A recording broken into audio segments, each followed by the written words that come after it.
आज के लेक्चर में हम बात करने वाले हैं न्यू टॉपिक की। कंसंट्रेशन टर्म्स हमारा कंप्लीट हो चुका है, तो अब हम बात करेंगे न्यू टॉपिक। क्या नेम है इसका? सोल्युबिलिटी। क्या है टॉपिक का नेम? सोल्युबिलिटी। सोल्युबिलिटी का मतलब क्या होता है? पहला क्वेश्चन तो ये बनता है कि सोल्युबिलिटी है क्या है। तो सोल्युबिलिटी का सिंपल मतलब है क्या? किसी सोल्यूट का सोलवेंट में डिजोल्व होना। क्यों, कितना अमाउंट में डिजोल्व हो सकता है, मतलब घुलने की कैपेसिटी। सोल्युबिलिटी मतलब घुलना, कि कितनी कैपेसिटी में वो घुल सकता है, वही होती है सोल्युबिलिटी। फॉर एग्जांपल, मैंने आपको बोल दिया कि शुगर को वाटर में डिजोल्व करो या सोल्ट को वाटर में ऐड करो, नमक को पानी में घोलो। तो जैसे ही शुगर को वाटर में डिजोल्व करोगे तो वो उसमें इजीली डिजोल्व हो जाएगा। तो जब कोई इजीली डिजोल्व हो जाएगा तो मैं वहाँ पे उसको क्या बोलूँगा कि इसकी सोल्युबिलिटी हाई है, इसकी सोल्युबिलिटी हाई है। वही अगर बात करूँ मैं सैंड मतलब रेत की, रेत को वाटर में डिजोल्व करूंगा या ऑयल को वाटर में डिजोल्व करूंगा तो ऑयल वाटर में डिजोल्व नहीं होने का। और जब वो डिजोल्व नहीं होने का तो मैं वहां बोलूंगा इसकी सोल्युबिलिटी जीरो है, या वेरी लो सोल्युबिलिटी बोल दो या जीरो सोल्युबिलिटी बोल दो, बिल्कुल इजी है। तो सोल्युबिलिटी मतलब घुलने की कैपेसिटी, वो कितनी अमाउंट में डिजोल्व हो सकता है सोल्यूट सोलवेंट में। चलो अब हम इसको समझते हैं इजिली। और मेरे पास सपोज करो कोई सोलवेंट है, वो ये सोलवेंट कैसे बताओ? डेफिनिट अमाउंट में। कैसे लिया मैंने इसको? Definite amount. डेफिनिट मतलब फिक्स अमाउंट है सोलवेंट की। क्या है बताओ? Fix amount of solvent. और मुझे डिजोल्व करना है इसमें क्या? सोल्यूट। क्या डिजोल्व करना है? सोल्यूट। और एक बात ध्यान रखो, क्या? Eight specific temperature. Specific temperature पे डिजोल्व करना है इसको। कहाँ पे डिजोल्व करना बताओ? स्पेसिफिक टेम्परेचर बोल दो या कांस्टेंट टेम्परेचर या डेफिनिट टेम्परेचर, मतलब कुल मिला के टेम्परेचर फिक्स है। तो जैसे मैं सोल्यूट डिजोल्व कर रहा, किसमें बताओ? सोलवेंट में। तो सपोज कर 5 ग्राम डिजोल्व की शुगर वो भी ऐड हो गई, तो मैंने फिर कितना 10 ग्राम वो भी डिजोल्व होगी, 15 ग्राम पे डिजोल्व होगी, 20 ग्राम पे डिजोल्व होगी। लेकिन एक टाइम ऐसा आएगा, एक टाइम ऐसा आएगा जहाँ पे डिजोल्व होना बंद हो जाएगा, जहाँ पे सोल्यूट डिजोल्व होना बंद हो जाएगा। तो उस टाइम को मैं बोलूँगा क्या? Maximum amount of solute. उस टाइम में बोलूँगा क्या कि अब सोल्यूट क्या आ गया? Maximum amount. क्यों? क्योंकि जो जो लिक्विड है ना, लिक्विड के पार्टिकल में क्या होता है? इस टाइप से गैप होता है। अब मान लो मैं इसमें कोई सॉलिड डिजोल्व कर रहा हूँ, मान लो मैंने कोई सॉलिड सॉल्यूट डिजोल्व करा, शुगर वगैरह ऐड कर रहा, तो जो इनका गैप है ये गैप भर जाएगा। तो एक टाइम आएगा जहाँ पे गैप क्या हो जाएगा? फुल हो जाएगा, कंप्लीट हो जाएगा, ये गैप फिल हो जाएगा। जैसे ही गैप फिल हो जाएगा तो अब इसमें डिजोल्व होने की कैपेसिटी नहीं रही। तो ऐसे ही तो होता है यहाँ भी, जब हम सोल्यूट को सोलवेंट में डिजोल्व कर देना तो क्या आता है? एक टाइम ऐसा आता है जहाँ पे सोल्यूट डिजोल्व होना बंद हो जाता है, वो सारा नीचे बैठ जाता है पीपीटी की फॉर्म में। तो वहां पे हम बोलते हैं मैक्सिमम अमाउंट। क्या बोलते हैं? सोल्यूट की मैक्सिमम अमाउंट। वही क्या होती है? जहाँ पे डिजोल्व होना बंद हो जाए, मतलब maximum amount of solute present किसमें? Definite amount of solvent at specific temperature is called solubility. मतलब जहाँ पे डिजोल्व होना बंद हो गए वही सोल्युबिलिटी है। अगर देखा जाए तो कुछ स्टूडेंट सोच रहे होंगे ये तो हमने पढ़ा था, ये तो सैचुरेटेड सॉल्यूशन भी था। बिल्कुल सही, ये सैचुरेटेड सॉल्यूशन भी था और वही सोल्युबिलिटी भी होती है। तो यहाँ डेफिनिट अमाउंट है, कुछ बुकों में लिखा होता है 100 ग्राम, मतलब सोलवेंट कितना लिया? 100। तो 100 ले लो या डेफिनेट बोल दो, बात है कि मतलब कुल मिला के फिक्स होना चाहिए, मतलब कोई चेंजिंग ना आए कि इंक्रीज डिक्रीज ना हो, सोलवेंट फिक्स होना चाहिए। तो बताओ सोल्युबिलिटी मतलब डिजोल्व होना, और क्या? Maximum amount of solute dissolved in definite amount of solvent at specific temperature is called solubility. अब क्वेश्चन बनता है कि सोल्युबिलिटी, चलो ये तो समझ में आ गई, अब ये डिपेंड किस पे करती है? इस किस पे डिपेंड करती है? एक तो क्या करती है? नेचर पे। तो सोल्युबिलिटी डिपेंड करती है नेचर किसकी? सोल्यूट की एंड सोलवेंट की नेचर पे डिपेंड करती है। जब कोई चीज तुम डिजोल्व करोगे ना तो डिपेंड करता है nature of solute and solvent पे, और एक डिपेंड करता है उसके कहाँ पे बताओ? टेम्परेचर पे, और एक डिपेंड करता है कहाँ पे? उसके प्रेशर पे। तो बताओ जब कोई सोल्यूट, अब इसको हम डीपली पढ़ रहे हैं बहुत ज्यादा, तो जब कोई सोल्यूट सोलवेंट में डिजोल्व करोगे ना, डिपेंड किस, जब वो डिजोल्व होगा तो डिजोल्व होने का जो तरीका है, वो डिजोल्व जो होगा वो डिपेंड किस पे करेगा? एक तो नेचर, सोल्यूट किस नेचर का है और सोलवेंट किस नेचर का है, एक तो इस पे डिपेंड करेगा। एक उसके टेम्परेचर पे कि टेम्परेचर हाई है या लो है, एक उसके टेम्परेचर पे टेम्परेचर हाई है या लो है, और एक उसके प्रेशर पे प्रेशर लो है या हाई है। तो इन पे डिपेंड करता है क्या सोलिबिलिटी, डिपेंड किन पे करती है, इन पे करती है। चलो अब मैं ये इजिली एक्सप्लेन करने वाला हूँ कैसे डिपेंड करती है। बताओ कोई डाउट हो तो बताओ। तो लेक्चर के साथ साथ आप नोट्स भी कंप्लीट कर सकते हो अपनी। मैं बिल्कुल इजी लैंग्वेज में यहीं पे एक्सप्लेन कर रहा हूँ, मतलब इतनी इजी लैंग्वेज है कि आप लेक्चर के साथ साथ ही देखना कि आपके यहाँ भी कॉपी होता रहेगा काफी। जैसे ये देखो बताओ हो गया नहीं याद क्या था इसमें, बस देखो सिंपल था, मैंने एक्सप्लेन किया ही आपको। मैक्सिमम अमाउंट ऑफ सोल्यूट डिसोल्व्ड किस में बताओ, definite amount of solvent eight specific temperature is called solubility. बस इजी है। तो किसकी सोलिबिलिटी लो होगी किसकी हाई होगी वो डिपेंड करने वाला है इन पे, उनकी नेचर वगैरह पे। जैसे ऑयल की नेचर अलग है और वाटर की नेचर अलग है, और जैसे शुगर की नेचर अलग है, तो सबकी नेचर अलग अलग होती है। नेचर के अकॉर्डिंग ये डिपेंड करेगा, कैसे करेगा वो मैं अब एक्सप्लेन करने वाला हूँ आपको। अब हम बात करते हैं solubility of solid in liquid. हमारे सिलेबस में क्या है बताओ, सोलिबिलिटी है कौन सी बताओ, सॉलिड की लिक्विड में, मतलब सॉलिड को डिसोल्व करने वाले हम लिक्विड में। तो सिलेबस में हम कौन कौन सी पढ़ेंगे, पहले फर्स्ट ऑफ ऑल हम पढ़ेंगे क्या, सोलिबिलिटी कौन सी बताई मैंने बताओ, सोलिबिलिटी ऑफ सॉलिड कहाँ पे बताओ, इन लिक्विड, मतलब हम सॉलिड को लिक्विड में डिसोल्व करने वाले, तो इसकी सोलिबिलिटी पड़ेगी। मैंने बताया ये डिपेंड किस चीज से करेगी बताओ, एक तो nature of solute and solvent, और एक किस पे करेगी बताओ, सेकंड वाली किस पे होगी बताओ, टेम्परेचर, और थर्ड वाली प्रेशर। तो बताओ फर्स्ट ऑफ ऑल हम पढ़ने वाले nature of solute and solvent. तो बताओ क्या पढ़ेंगे फर्स्ट ऑफ ऑल कि nature of solute and solvent. पहले फर्स्ट ऑफ ऑल तो ये क्वेश्चन क्रिएट होता है, ये क्वेश्चन बनता है कि ये नेचर कौन सी होती है, नेचर क्या होती है। देखो ये आप सबने 11th स्टैंडर्ड में पढ़ा होगा क्या, एक तो नेचर होती है कंपाउंड की पोलर, और एक क्या होती है नॉन पोलर, एक पोलर और एक क्या होती है नॉन पोलर। अभी कुछ स्टूडेंट को कंफ्यूजन होगी 11th क्लास में, तो हमें याद भी नहीं हमने पोलर क्या था नॉन पोलर क्या था। देखो तो एक तो पोलर कंपाउंड होता है, पोलर नेचर का होता है, और एक कंपाउंड क्या होता है नॉन पोलर, मतलब नॉन पोलर नेचर का होता है। एक पोलर नेचर है एक नॉन पोलर। क्वेश्चन ये बनता है पोलर है क्या, देखो पोलर की जो कंडीशन है, एक तो पोलर में तुम्हें दिखाई देगा क्लियरली क्या, एक तो उसमें क्या आएगा पोलर बॉन्ड आएगा, पोलर बॉन्ड क्या आएगा, पोलर बॉन्ड। अब पोलर बॉन्ड क्या होता है चलो मैं अभी एक्सप्लेन करने वाला हूँ। और एक जो इसकी शेप होगी वो क्या होगी, अनसिमेट्रिकल, क्या होगी बताओ, अनसिमेट्रिकल, इसकी शेप क्या होगी अनसिमेट्रिकल। और जो इसका इलेक्ट्रोनेगेटिव डिफरेंस होगा ना, इलेक्ट्रोनेगेटिव डिफरेंस होगा वो नॉट इक्वल टू जीरो। ये 11th स्टैंडर्ड में था, इलेक्ट्रोनेगेटिव डिफरेंस क्या होगा, नॉट इक्वल टू जीरो। और उसका डाइपोल मोमेंट भी क्या होगा, नॉट इक्वल टू जीरो है। तो ये 11th स्टैंडर्ड के टॉपिक, बट मैं यहाँ पे एक्सप्लेन करने वाला हूँ। तो पोलर में क्या होगा, पोलर बॉन्ड, पोलर बॉन्ड कहते हैं, उसमें होगा डाइपोल। अभी डाइपोल होता क्या है, पोलर होता क्या है, तो पोलर या डाइपोल उसे बोलते हैं। मान लो मैंने कोई कंपाउंड लिया, उस पे क्या आ रहा बताओ पॉजिटिव, और एक पे क्या आ रहा है निगेटिव। चलो एक पॉजिटिव आ रहा है एक पे निगेटिव, पार्शियली पॉजिटिव लगा दिया मैंने, पार्शियली निगेटिव लगा दिया। तो देखो अब ये पॉजिटिव और निगेटिव आ रहा ना, एक पॉजिटिव पोल है एक निगेटिव पोल है, तो इसी को बोले क्या, डाइपोल। क्या बोलोगे इसको आप, डाइपोल। क्या बोलोगे, डाइपोल। एक पॉजिटिव पोल और एक पे क्या है नेगेटिव, तो ये डाइपोल है। और इनके बीच में पोल आ रहे, तो पोल वाला कौन सा होता है, पोलर बॉन्ड। जिसमें पोल क्रिएट हो गए पॉजिटिव और नेगेटिव वाला, उसी को बोलते हैं पोलर बॉन्ड। क्या बोलते हैं, पोलर बॉन्ड। तो ये पोलर बॉन्ड है ये वाला। अब जैसे मान लो सपोज अब इलेक्ट्रोनेगेटिव डिफरेंस की बात करते हैं, इसकी इलेक्ट्रोनेगेटिविटी अलग होगी, इसकी नेगेटिविटी अलग होगी।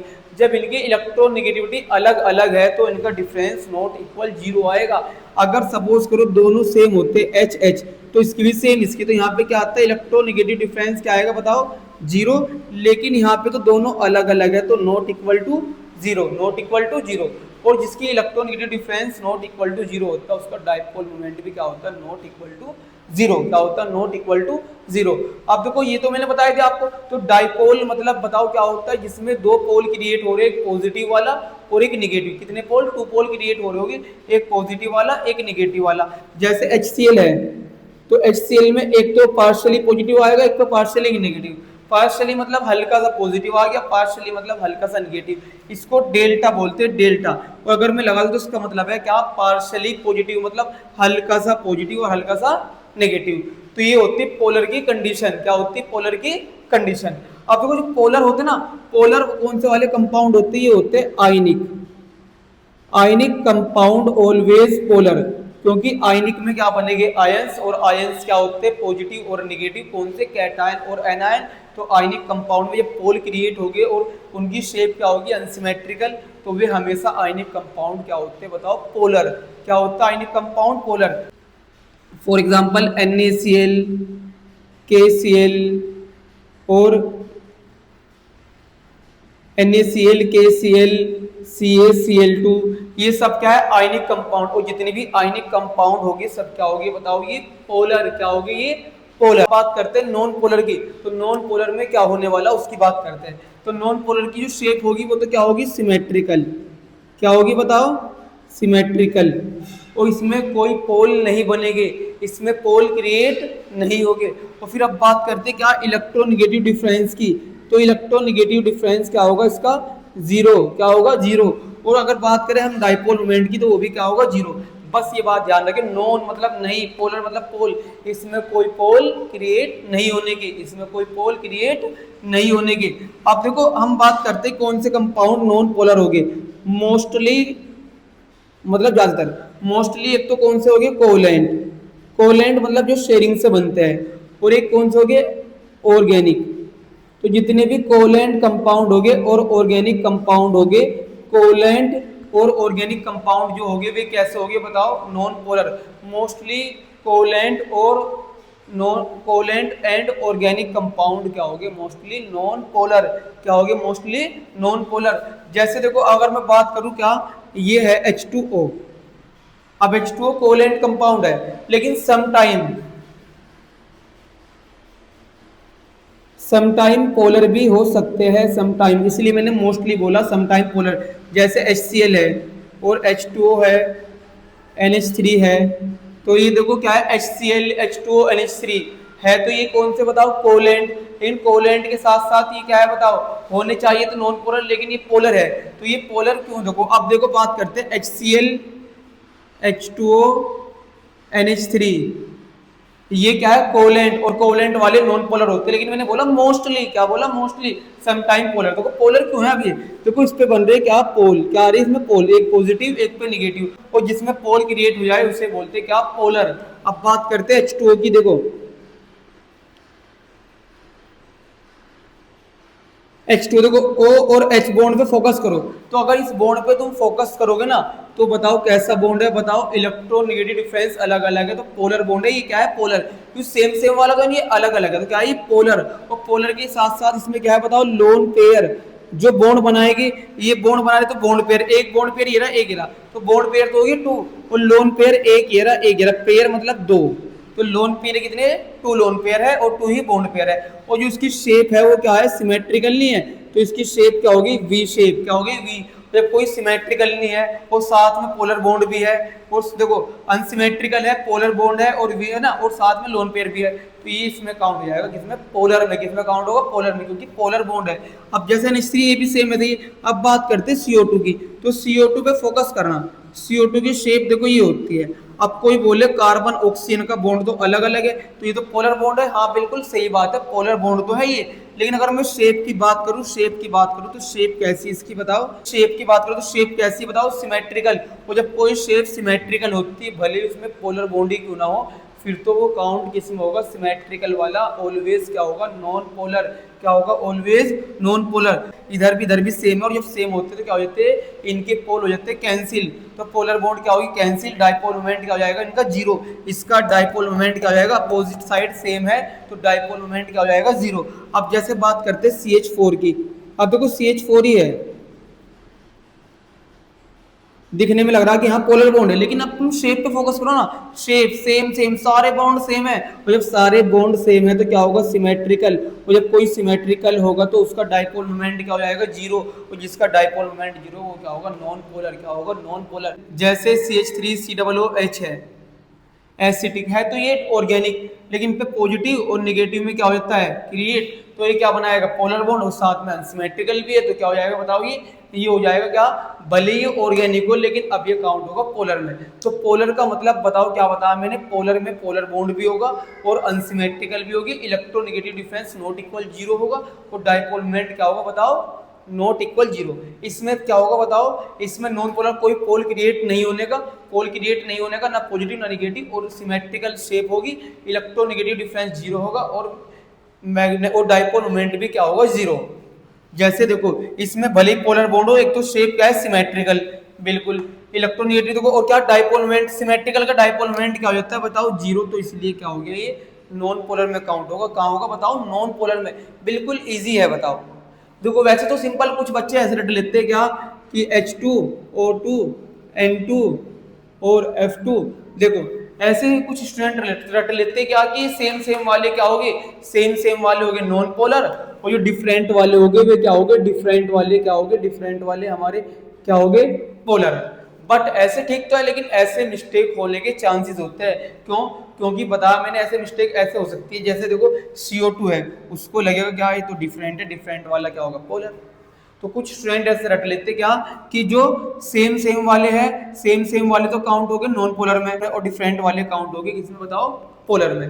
बट ऐसे ये तरीका सही नहीं है। तो बताओ पोलर कौन से हो गए, ionic compound always polar, ionic compound always polar, और mostly organic and covalent compound क्या होते हैं, नॉन पोलर, क्योंकि इनमें पोल क्रिएट नहीं होते।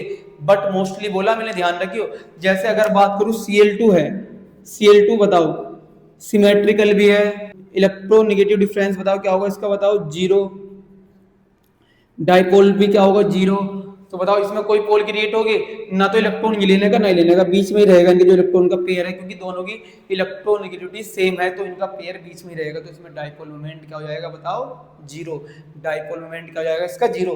तो बताओ ये सेम भी है, ऐसे पता लगा लो, बट ऐसे तरीका सही नहीं है, हम तो उसके अकॉर्डिंग देखिए कॉन्सेप्ट, बस कॉन्सेप्ट वाइज पढ़ो, मेरी गारंटी केमिस्ट्री बहुत आसान लगेगी आपको। तो पोलर नॉन पोलर क्लियर है ना, तो मैं लिख देता हूँ फिर भी एग्जाम्पल पोलर के जिसमें कोई पोल क्रिएट हो जाए, जैसे NaCl, और ये ऑलवेज क्या हो गए आयनिक, वो कोलेंट भी हो सकते हैं कुछ KCl, और नॉन पोलर मतलब जिसमें कोई पोल क्रिएट ना हो, मतलब जो क्या हो सिमेट्रिकल, जैसे N2 O2 F2 CO2, मैंने एक्सप्लेन किया कैसे, एटसेट्रा, और भी हो सकता है।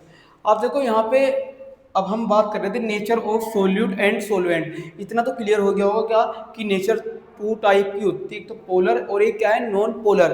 तो चलो अब यहाँ पे देखो तो केमिस्ट्री का बेस्ट टूल है क्या, लाइक डिजोल्व लाइक, मैं तो इसको बेस्ट टूल बोलता हूँ हमेशा अपने को, लाइक डिजोल्व लाइक, क्योंकि ये रियल लाइफ में भी अप्लाई होता है। लाइक डिजोल्व लाइक का सिंपल मीनिंग है क्या कि जो जैसी नेचर का होगा वो उसी नेचर में डिजोल्व होगा, मतलब पोलर वाला पोलर में डिजोल्व होगा, हाँ जी बिल्कुल, और नॉन पोलर वाला नॉन पोलर में, हाँ जी बिल्कुल, ये भी ऐसे ही डिजोल्व होगा। तो मतलब लाइक डिजोल्व लाइक का सिंपल मीनिंग क्या है बताओ, जो जिस नेचर का होगा वो उस नेचर में ही मोस्टली डिजोल्व होगा। जैसे फॉर एग्जाम्पल अगर कोई टॉपर स्टूडेंट है उसके साथ कोई बैक बेंचर रहने लगे तो कुछ टाइम ही रहेगा, दोनों की बनेगी नहीं, बिल्कुल भी क्यों नहीं बनने, क्योंकि दोनों की नेचर क्या है अलग अलग, दोनों की नेचर क्या है डिफरेंट, क्योंकि जो टॉपर्स है वो अक्सर टॉपर्स के साथ ही रहेगा, और जो बैक बेंचर है वो मोस्टली टाइम अपना बैक बेंचर के साथ ही बिताएगा। तो कुल मिला के जो जैसी नेचर का होगा ना वो उसी नेचर में जाके डिजोल्व होगा, मतलब संगत का असर पड़ता है, जो जैसी संगत में रहेगा उसको वैसे ही संगत अच्छी लगती है। लाइक डिजोल्व लाइक का मतलब जो जैसी नेचर का होगा वो उसी नेचर के लोगों में रहना पसंद करेगा। तो बताओ मैंने बताया पोलर वाला कहाँ डिजोल्व होगा, पोलर वाला पोलर सोल्यूट, पोलर सोल्यूट किस में डिजोल्व होगा बताओ, पोलर सोलवेंट में। मैं एक्सप्लेन कर चुका हूँ पोलर क्या होता है। नॉन पोलर वाला कहाँ पे डिजोल्व होगा, नॉन पोलर सोल्यूट डिजोल्व होगा किसमें बताओ, बहुत स्पीड के साथ किसमें होगा, नॉन पोलर सोलवेंट में, मतलब ज़्यादा इसी में डिजोल्व होगा। और पोलर वाले क्या होते हैं, ऑलवेज आयनिक, NaCl KCl। नॉन पोलर वाले मैंने क्या बताए थे, कोवैलेंट, कोवैलेंट मतलब जो शेयरिंग से बनते हैं, और या फिर क्या ऑर्गेनिक, लेकिन ये मोस्टली होते हैं, सभी नहीं होते, मोस्टली होते हैं। जैसे covalent CO2 N2 O2, organic CH4 CCl4, तो ये नॉन पोलर है। तो कुल मिला के पोलर डिजोल्व होगा पोलर में और नॉन पोलर डिजोल्व होगा नॉन पोलर में। Best rule like dissolve like, जो जैसी नेचर का होगा वो उसी नेचर में जाके डिजोल्व होगा। मोस्टली तो ऐसा ही होता है, बाकी तो एक्सेप्शन भी होते हैं। कोई क्वेश्चन है, मतलब NaCl है, NaCl को डिजोल्व कर रहा मैं वाटर में। एक बार मैंने O2 को डिजोल्व किया वाटर में, तो देखो ये तो रेडली डिजोल्व हो गया, मतलब स्पीडली। और ये क्या है, रेडली डिजोल्व नहीं हो रहा, मतलब ये लेस सोल्यूबल और ये मोर सोल्यूबल।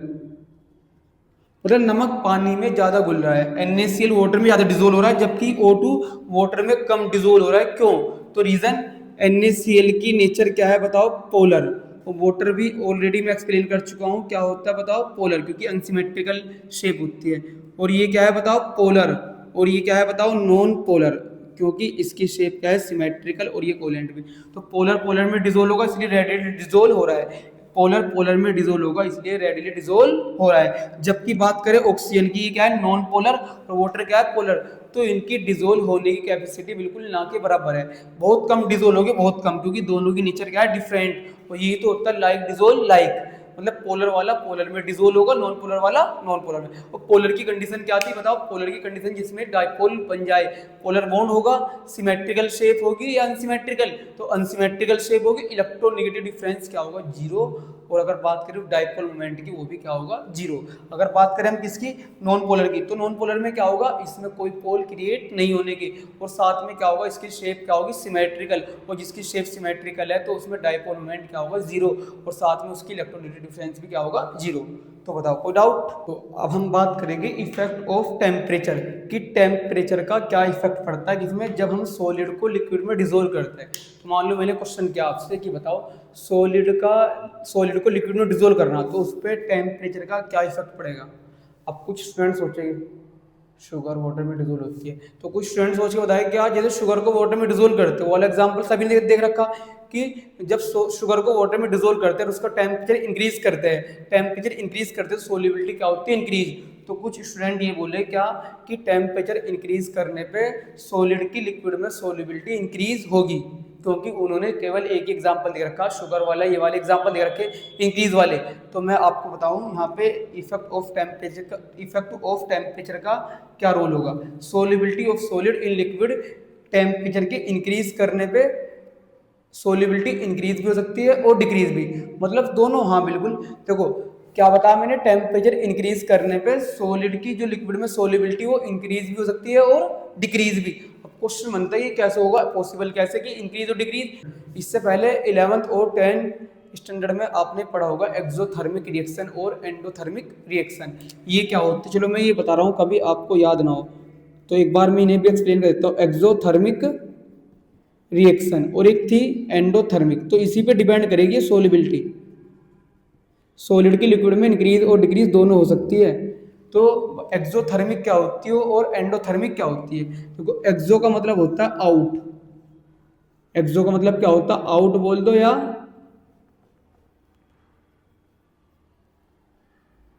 एक्सो का मतलब होता है आउट बोल दो या रिलीज। और थर्मिक का मतलब होता है हीट, मतलब हीट का रिलीज होना, मतलब जिसमें हीट रिलीज होगी वो क्या होगी, एक्सोथर्मिक। एंडो मतलब इन मतलब आना, जैसे ये एब्जॉर्ब। और थर्मिक का मतलब क्या होगा, थर्मिक का सिंपल मतलब है क्या होगा, थर्मिक का हीट, मतलब इसमें हीट क्या होगी, एब्जॉर्ब, हीट क्या होगी, एब्जॉर्ब। जैसे देखो हमारी बॉडी से क्या होती है, हीट रिलीज, तो हमारी बॉडी में क्या हो रही है फिर एक्सोथर्मिक। जैसे सपोज हम खाना खा रहे हैं, तो खाना खाते वक्त गर्मी लग रही है, खाना खाते वक्त गर्मी लग रही है। या फिर हम कंबल ओढ़ के सो गए, तो कंबल क्या हो गया, हीट हो गया, गर्म हो गया। अब तो जो गर्म हो रहा है उसका रीजन क्या, क्योंकि हमारी बॉडी से हीट रिलीज होती है। तो हमारी बॉडी में कौन सी हो रही है, एक्सोथर्मिक रिएक्शन। या कार्बन को बर्न कर दो, कार्बन को जलाओगे, लकड़ी को जलाओगे, वुड को, तो वहाँ पे हीट रिलीज होगी। जब हीट रिलीज होगी तो वो भी क्या होगी, एक्सोथर्मिक रिएक्शन। एंडो में क्या होगा, हीट एब्जॉर्ब। एंडो मतलब क्या होगा, हीट एब्जॉर्ब। हीट एब्जॉर्ब ऐसे मान लो जैसे मेरे पास आइस है, आइस को मैं फ्रिज से निकाल के लाया बाहर, तो फ्रिज में तो कोई हीट नहीं थी, बाहर तो क्या हीट है, तो जैसे ही आइस को मैं बाहर रखूंगा तो बाहर क्या होगा, वो हीट एब्जॉर्ब कर लेगा, और हीट एब्जॉर्ब कर लेगा तो क्या हो जाएगा बताओ, मेल्ट होना स्टार्ट हो जाएगा। जब वो आइस हीट एब्जॉर्ब करेगा तो क्या होगा, मेल्ट होना स्टार्ट हो जाएगा। जब वो मेल्ट होना स्टार्ट हो जाएगा तो वहाँ पे कौन सी रिएक्शन होगी बताओ, वहाँ पे कौन सी रिएक्शन होगी, उसने हीट एब्जॉर्ब की तो वहाँ पे होगी एंडोथर्मिक। क्या होती है, एंडोथर्मिक। मतलब हम चाय बना रहे तो उसको हीट दे रहे, तो हीट दे रहे तो वहाँ पे क्या होगी, हीट एब्जॉर्ब हो रही, हीट एब्जॉर्ब होगी तो क्या होगी, वो एंडोथर्मिक। तो सिंपल वे में हम बोल सकते हैं क्या, a chemical reaction in which heat is release, जिसमें हीट रिलीज होगी वो क्या होगी, exothermic. A chemical reaction in which heat is absorb, जिसमें हीट एब्जॉर्ब होगी वो क्या होगी, एंडोथर्मिक रिएक्शन। तो सोलिबिलिटी ऑफ सॉलिड लिक्विड भी डिपेंड इन्हीं पे करती है। देखो जैसे फॉर एग्जांपल मैंने शुगर ली या फिर सोल्ट लिया या KCl लिया, मैं इनको वाटर में डिजोल्व कर रहा, तो वाटर में डिजोल्व करने पे इनकी सोलिबिलिटी क्या होगी, इनकी सोलिबिलिटी होगी इंक्रीज। टेम्परेचर इंक्रीज करने पे सोलिबिलिटी क्या होगी, इंक्रीज विद इंक्रीज टेम्परेचर। अगर मैं टेम्परेचर इंक्रीज करूंगा तो इनकी सोलिबिलिटी क्या होगी, इंक्रीज, क्योंकि इनका डिजोल्व होना क्या होता है, इनका डिजोल्व होना होता है क्या बताओ, एंडो या एक्सो। जब इनको डिजोल्व करते हीट देते तो क्या होता है, एंडोथर्मिक। जैसे मान लो, जैसे फॉर एग्जांपल मान लो मैंने सोल्यूट लिया कोई, और साथ में क्या लिया, सोलवेंट, और मैं उसको हीट दे रहा, मतलब टेम्परेचर इंक्रीज कर रहा, वो क्या बन गया, सॉल्यूशन।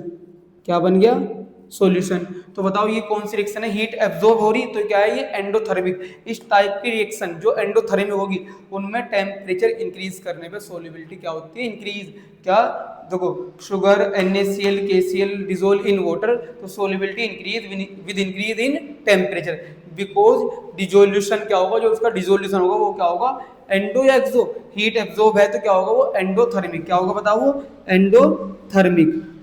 ये रिवर्सिबल का लगा दो। अब देखो सपोज मैंने क्या लिया आपके, sodium carbonate monohydrate, lithium carbonate, potassium hydroxide, इनको मैं वाटर में डिजोल्व कर रहा, सोल्यूबिलिटी क्या हो जाती है, डिक्रीज विद इंक्रीज टेम्परेचर।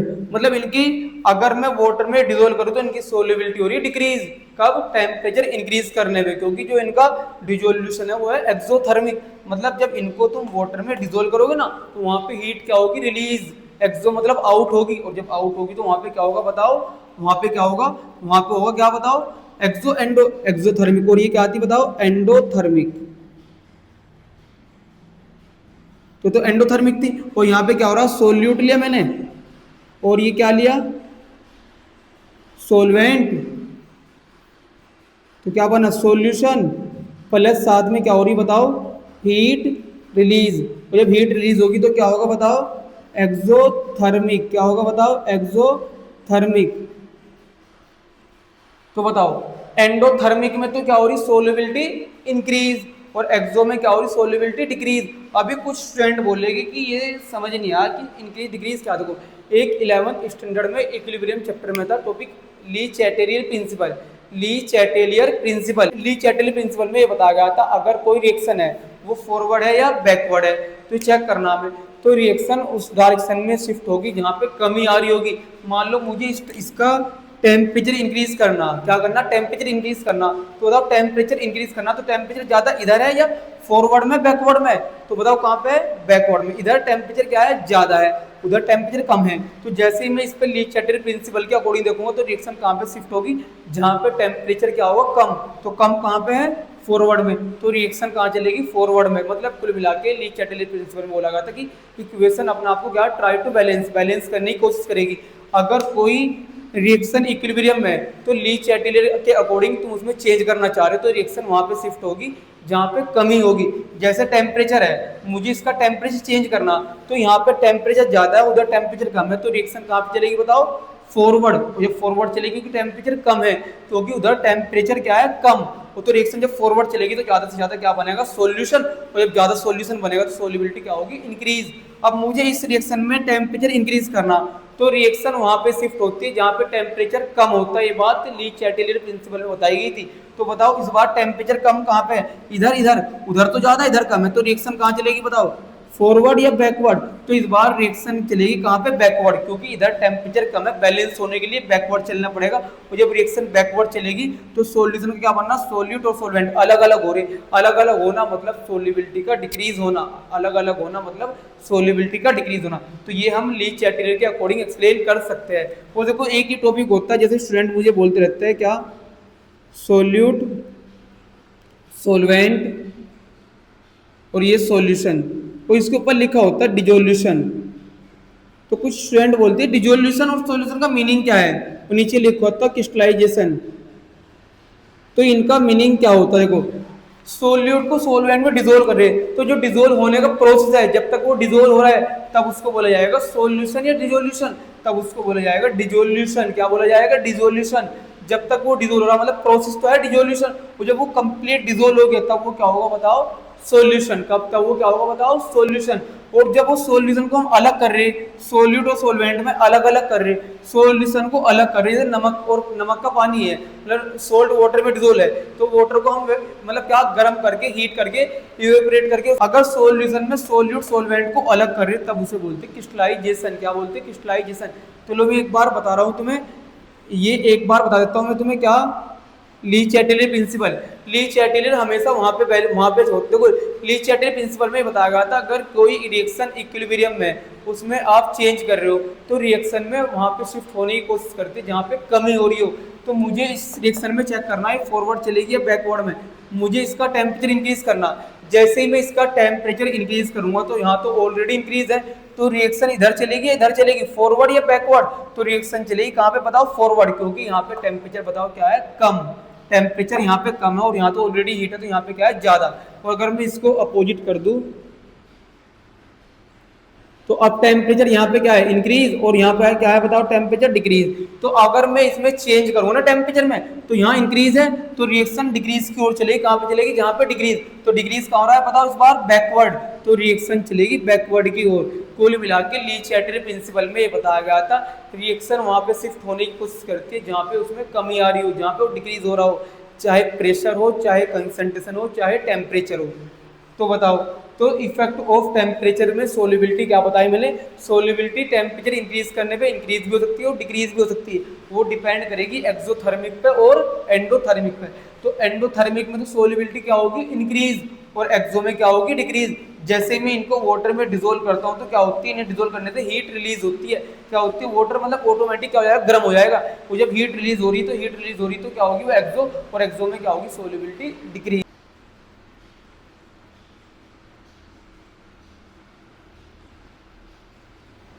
तो देखो अब लास्ट है हमारा इफेक्ट ऑफ प्रेशर, मतलब सॉलिड को लिक्विड में डिसोल्व कर रहे तो उस पर प्रेशर का क्या इफेक्ट पड़ेगा। देखो आपने पढ़ा होगा 9, 10, 11 कि लिक्विड हो सॉलिड हो या लिक्विड हो, सॉलिड हो या लिक्विड हो तो ये क्या होते हैं बताओ, इनकम्प्रेसिबल, मतलब इन पे इन्हें कंप्रेस करोगे तो इससे कोई इतना इफेक्ट नहीं पड़ता। देखो सॉलिड और लिक्विड क्या होते हैं, इनकम्प्रेसिबल, और यही रीजन है कि सॉलिड को जब लिक्विड में डिसोल्व करोगे तो प्रेशर का कोई सिग्निफिकेंट इफेक्ट नहीं पड़ता, प्रेशर का कोई सिग्निफिकेंट इफेक्ट नहीं पड़ता। Solid does not have any significant effect in liquid, तो वाई ये रीजन, सॉलिड और लिक्विड होते हैं इनकम्प्रेसिबल, मतलब नमक को वाटर में डिसोल्व करो, शुगर को और सोल्ट को वाटर में डिसोल्व करो, अब प्रेशर बढ़ाओ या घटाओ, प्रेशर इंक्रीज करो या डिक्रीज करो, तो इतना कोई इफेक्ट नहीं पड़ेगा, नेग्लेजिबल होगा ना के बराबर। तो ध्यान रखियो, सॉलिड को लिक्विड में डिसोल्व करते हुए प्रेशर का कोई इफेक्ट नहीं पड़ता। तो ये आज के लिए हम इतना ही करते, बाकी मिलते हैं नेक्स्ट लेक्चर में।